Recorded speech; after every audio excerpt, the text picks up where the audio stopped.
అందరికీ praise lord. October 25 ఈరోజు దేవుని వాగ్దానము. వారు ఆయన తట్టు చూడగా వారికి వెలుగు కలిగెను, వారి ముఖములెన్నడూ లజ్జింపకపోవును. కీర్తనలు 34:5.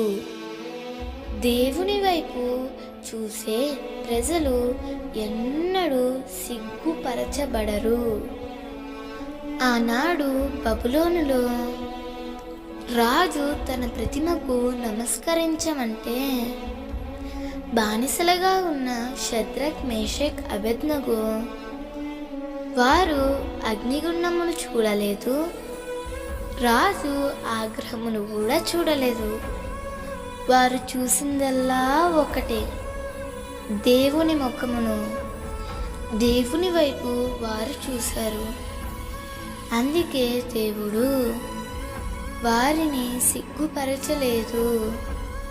దేవుడే అగ్నిలోకి దిగివచ్చి అగ్నిజ్వాలలు వారిని అంటకుండా దేవుడు సంరక్షించి కాపాడాడు.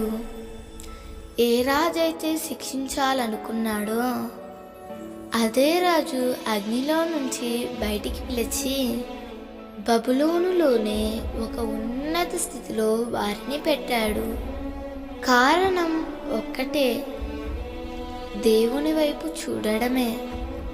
ప్రియమిత్రమా, ప్రతి ఉదయము దేవుని వైపు చూడు.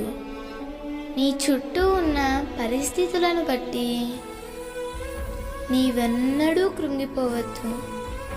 నీవు దేవుని వైపు చూసే వ్యక్తిగా ఉంటే, దేవుని మీద భారం వేసే అలవాటు కలిగి నీవు ఉండినట్లయితే దేవుడు గొప్ప ఘనతను నీకు ఇస్తాడు. దేవుడు ఈ వాగ్దానము నీ జీవితంలో నిశ్చయముగా నెరవేర్చునుగాక. ఆమేన్.